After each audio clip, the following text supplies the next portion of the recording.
The Front Row Back Row podcast is a show where two grad school buddies discuss physical therapy entrepreneurship. I helped guide a company to an 8-figure exit, and I'm now starting my own mobile company. Brian grew his mobile practice to 4 clinics, and he's now doing $1 million in revenue. Join us as we help you grow your own business. Hello and welcome to the Front Row Back Row podcast. My name is Dr. Owen Campbell. I'm the owner of Simplify Motion Physical Therapy in Phoenix, Arizona. And with me as always is Dr. Brian Wolf, owner of Evolution PT and Fitness. How are we doing today, Brian? I'm good, man. Everything is good. Cracking. I love it. I love it. We get these podcast things together and then we don't shut up, and we love hearing ourselves talk if our listeners haven't figured that out yet. I know. And this podcast is brought to you by PhysioGrowth. If you want to boost your physical therapy career, do it with PhysioGrowth. Dive into our mentorship program and learn how to maximize profits and expand your practice. Get started now at school.com/physiogrowth-mentorship-group. There we go. Strong. Yeah. Strong. That was finish. good. I like that. All right. I like that. I love it. Someone's going to listen to this for the first time and be like, why are they congratulating themselves over reading? Why are they being so weird about these reads? But anyway, yeah, it's just because we don't pre-record. Read the growth. Go watch the other ones and read the growth. That'd be my answer to you. Read the growth of those reads. You'll know that was successful for Owen. Huge positive trajectory. Exactly. So today, the topic of today's conversation is honestly one that I think is pretty important for anyone down to just a new grad starting out with their first rotator cuff, right? As a physical therapist, all the way up to like someone who is trying to sell their business, right? And figuring out, how do I get 8-9 figures for my 25 clinics? And that topic is mentorship, right? So obviously we run a mentorship program, so we're going to be biased, and I don't want this to read like a commercial, but I think it is really important to kind of go through and talk about the steps in our own journeys where we've kind of looked into mentorship, got mentorship. And I know that we've both done it a little bit differently. So for anybody listening, I spent my first 13, 14 years in practice climbing the corporate ladder, right? So for me, I did a lot of, obviously at the beginning, like most people do, you try and find that clinical mentor, maybe the older PT in your clinic, maybe one of the two adjacent clinics, you go shadow with them, right? But then I started looking at getting mentors higher up the business ladder than me, right? And there were structured programs where I could do that, and there were meetings, and he's assigned to be your mentor, and all you have to do is show a little bit of interest, and a good company will try and foster that, right? And I think it's interesting because you came at it from a different lens. Like, you started as an entrepreneur, right? So, well, you started off working for somebody initially, but then very quickly you became an entrepreneur. And then you kind of had to figure out, okay, is this a good mentor, right? Is this someone to talk to? Who do I go through? So I think we both kind of have gone through how do I figure out whose advice is good, right? Yeah. And I think that's an important thing for anybody, all the way, like I said, from the beginning PT all the way up to somebody who's trying to, get their little beach house or their little bungalow on the beach, right? So I guess the first thing I want to know is free advice, right? Where's the best place? And let's talk in a business context, because people listening to this aren't listening to us to try and figure out the best 5 ways to work on the rotator cuff. I mean, we're both OCSs, so we could tell them. But like for business advice, free advice, when you're like, dude, I got no money to spend, what do I do? Like, how do you know, or how did you know who was good to talk to? Yeah, I mean, I think that to back up kind of what you're talking about was everybody needs to think about what am I trying to learn, right? Like, if you think about mentors, like I think about it this way is we all had mentors as physical therapists going to college, right? Our professors were then our mentors. They were teaching us what's going on, right? Yeah. And we don't think of it that perspective, but that's generally what they are. They're teaching us. We're just paying them to teach us. And so the same thing with any mentorship moving forward. Like, you can think of mentorship as continuing education, right? So when you work for somebody and they give you a continuing education budget, like we do with other physical therapists, or vice versa, when I worked for other people, they would then give us, money, and we'd go hire mentors to teach us new skills, right? So whether it's like becoming a better physical therapist, becoming a better strength and conditioning person, getting a new certification for a new skill, all these things are mentorship, right? Is what you're really looking at. So I think of it as what really got my eyes opened was when, when you're a physical therapist for a staff PT, you're getting money for mentorship. So for most people, like for instance, we give $1,500 for continuing education for courses. Yeah. Our PTs are going to be like, all right, I'm going to go to this course, and then we'll pay for that course, then get a better education. Cool. When you go off on your own and now you get $0 for that. You have to spend all that money. So you have to recognize what are the best courses, what are good bang for your buck, what do I really focused want to learn this year, right? What is Mhm. going to help me in what scenario? So I think when it comes to that process, that's important to think about, right? In that way. So to me, I think that when it thinks about, if we go into the business niche, to go to your question originally, I think the first thing you want to think about are what are skills that are going to help me grow my business. So when I think Mhm. about the first, I mean, we've talked about this, unless you're doing $1 million in business, you really should be focusing on advertising. So the first thing I would learn about as a physical therapist and learn from mentorship is how to advertise my business, how to grow my business, how to create referral partnerships, how to do other things like that. So to me, that's the And even first even place. if you're not, even if you're not, your goal isn't $1 million. Even if it's just I want a full schedule, Yeah. right? And I want a big waiting list. You should Yeah. be focusing on getting people to understand that you exist. Yeah. If you're a solopreneur who only wants to stay a solopreneur, there's really no other skills you need to possess. Be a good physical therapist and just be good, get your name out there. That's it. You Yeah, get your name out there because you don't need a ton of clients for that. You know what I mean? yeah, You don't need 50 clients. You need, basically you need enough to fill a schedule with 25 to 30 people paying $150, right? Like a session. yeah, Like you're gonna be well that way. yeah. I think that's the big key when it comes to some optimization. So to go back to some of the free resources that I think are great from a mentorship perspective, I mean, I think that's where social media is fantastic, right? Like social media, Mhm. you can go on YouTube, you can go on Instagram, you can go on Facebook, you can join Facebook groups, and do that kind of stuff. Some of the drawbacks of that is you got to weed through the BS, right? I don't know. Mhm. I always think this one Facebook group that I was in, like a physical therapy mentorship thing, and it just felt like everybody was bickering. Like one pet peeve I Yeah. have in our profession as physical therapists, and this is coming from someone who's got a gigantic ego. Like for all of you for all of you guys listening to this podcast, I'm the best physical therapist. Let me tell you all right now, right? Like I hate our profession for that. Our Like entire we're graduating class can confirm these are the right two biggest right egos in the right classroom. like but like it's like I guess PTs, I feel like we're so like, no, that's wrong, I'm right, you're wrong, I'm right. Like that's the Mhm. thing. So you're gonna be prepared to deal with that, right? Like it's just part of the deal of being in a free group. Like no, I'm joking obviously in that way, but Yeah. from two people who are very seasoned PTs who've done this work and obviously now business owners and whatnot.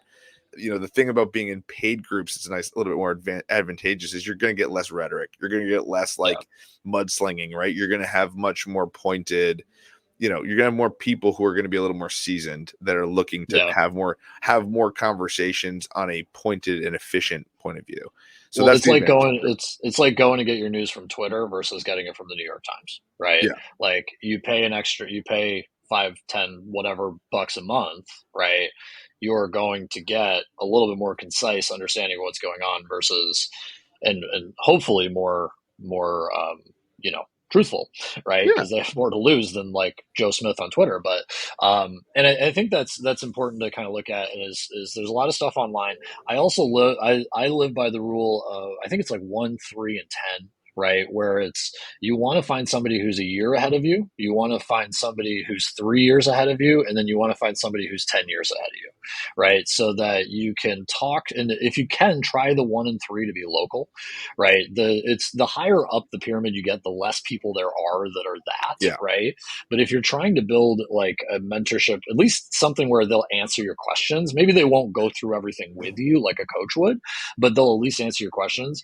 You want to try and have a handful of people that are in those sort of buckets where they can tell you, hey, I tried that last year and it didn't work. Don't bother, right? Or they can say, yeah, what really got me to the point that I could hire my first person now today is when I was in your shoes 3 years ago, I did this.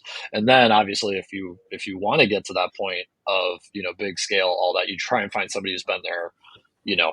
10 years ahead of you, right? Where it's like they can say, oh, yeah, okay, this is, it took me 10 years to figure this one thing out, and then you can fast forward where you want to be, and they can kind of give you goals for where you want to be in 5 and 7 years, right? So I think that being strategic about who you ask, right? Social media is great for like one-off questions and things like that. When you're trying to develop um, actual relationships with people and use that as a mentorship, I think you have to be a little bit strategic. Like, don't just get three other people who are only 1 year ahead of you. But Yeah. also don't just only accept someone who's been in 15 years of a successful business, Yeah. right? Because they haven't been in your shoes in 15 years, right? So like those are some of the things that the rules that I like to live by, at least. Yeah, no, I think it's great. I look at mentorship as it's always changing and evolving, and that you should Mm-hmm. always look for some people, like to your point, that are a few steps ahead of you. And so that should Yep. always be changing, right? And full transparency, I'm going to drop names here when we do it, but like from a PT perspective, like I was talking with Paul Goff when he was first starting his consulting stuff. I was talking with, Greg Todd. I was talking with Chad Madden. I was talking with Aaron Lebauer, some of the guys who were first doing this, and they were ahead of Mm-hmm. me and they were building in that. And part of what happened was when I started getting to their levels, right, I started being like, hey, let me help consult too. This is a really cool thing to help other people. Now I'm looking Yeah. for other business leaders that are doing other things that are ahead of me in different ways, right? I still look at their Mm-hmm. stuff and still try and talk to them and build and have them be mentors.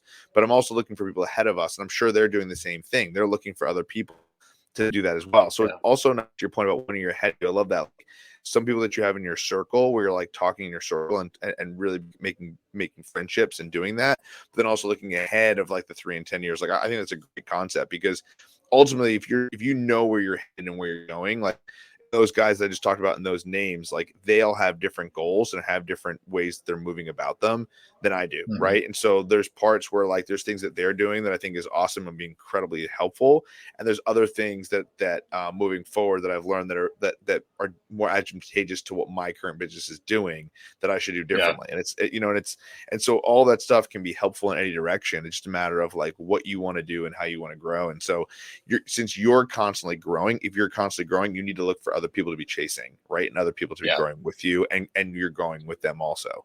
You're the Yeah. sum of the top 5 people you hang out with. So if you're hanging out with people that are dragging you down, that's obviously not good. If you're looking for people who are keeping you kind of neutral, that's not good. You're looking for people that drag you up. It should make you uncomfortable. You know what I mean? Yeah. That's what you want. That's what you want to be in.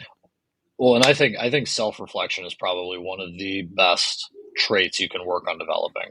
And this is a great way of using self-reflection to help you, is that every few weeks or months you're constantly reassessing, okay, how am I the sum of my inputs? Okay, well, I'm the sum of my inputs. What are my inputs, right? Have I been sitting on social media and asking social media stuff of people who may or may not be doing, awesome things, right? Or not have the experience I have, or who may be really good at marketing themselves on social media, but then when you pull back the curtain, you realize they've never actually hired anybody in their life. Or are you looking at it and you're saying, okay, I have, uh, you know, 4 people that are all 20 years ahead of me. Maybe I need some more younger, closer to my age level experience, right? So Yeah. I think that self reflection is good for that, picking out your group. But then also, obviously, to grow, you have to self reflect to grow and take what a mentor says to you, like you said, being uncomfortable and not looking at it like, well, screw him. He doesn't know what he's talking about. Like, look at that and say, no, there's probably something he saw that I'm doing, and let's change it. Yeah, no, you're right. And unleash your practice's potential with physio growth. We provide the tools and mentorship physical therapists need to excel in their businesses, right? Explore more at school.com/physiogrowth-mentorship-group. How was that for not a plug for us during a plug? Right. That was good. That was good. Well, and The that's it. transition. I wanted this episode to be something that somebody on their ride home Yeah. or ride to work and say, oh, yeah, I got some like good tips. And like, I don't know. But this is the part where we tell you, look, the people who have the experience, who have done all this, Yeah. there's a price tag on it, right? Like the people where their advice is actually worth hearing and like can take it and tailor it to your actual business, like they're not going to do that for free on a Facebook group, right? Yeah. They might when they're first starting out, like hell, I've answered some questions on some of them, but like if you really are saying I want to make a lot of money, right? You have to be okay with actually paying the money. So this Yeah. is part of what we did and why we developed what we did, is that we realize what we know is rare, right? We both have 14, 15 years experience, different ways of building businesses. And and if it's not us, it's someone else. But just understand that you are going to get to a point where you can't just get free advice and expect it to work. And real So quick, as we begin to wrap this up, this was something that I had a conversation with somebody the other day who kind of was like asking for our advice that Owen found on social media, who kind of reached out to us about setting something up with a professional sports team. And we talked. And the biggest thing that I would say to him is like, listen, I can kind of give you some guidance and some loose stuff, but you're still going through the process. So the reality is like, I can give you some advice here, but like you're going to need more advice down the road. And the reality is yeah, like, say he lands a contract that's $10,000 that turns into 20,000, 30,000, 40,000, 50,000, right? As a yeah, contract because of that mentorship, guys, we're charging $99 a month. You're talking about yeah, like when you think of it, it's a drop in the bucket, like comparatively, like yeah, the best stuff is making more like to answer, go back to your question of like answering like where I should spend my marketing budget mentorship. One of the places when you're a business owner is to spend money on places where it'll make you more money. So if yeah. it's something like this, it's $1,200 a year, makes you 10 grand. Like you would take a 10-to-1 return on your investment all day long, Yeah, right? Like it's a that's like, great ROI. yeah. So that's the idea. So anyway, that's the plug for us there. I love it. And with that, we are out today, my friend. Have a good one. You too, buddy. See ya. All right, see you.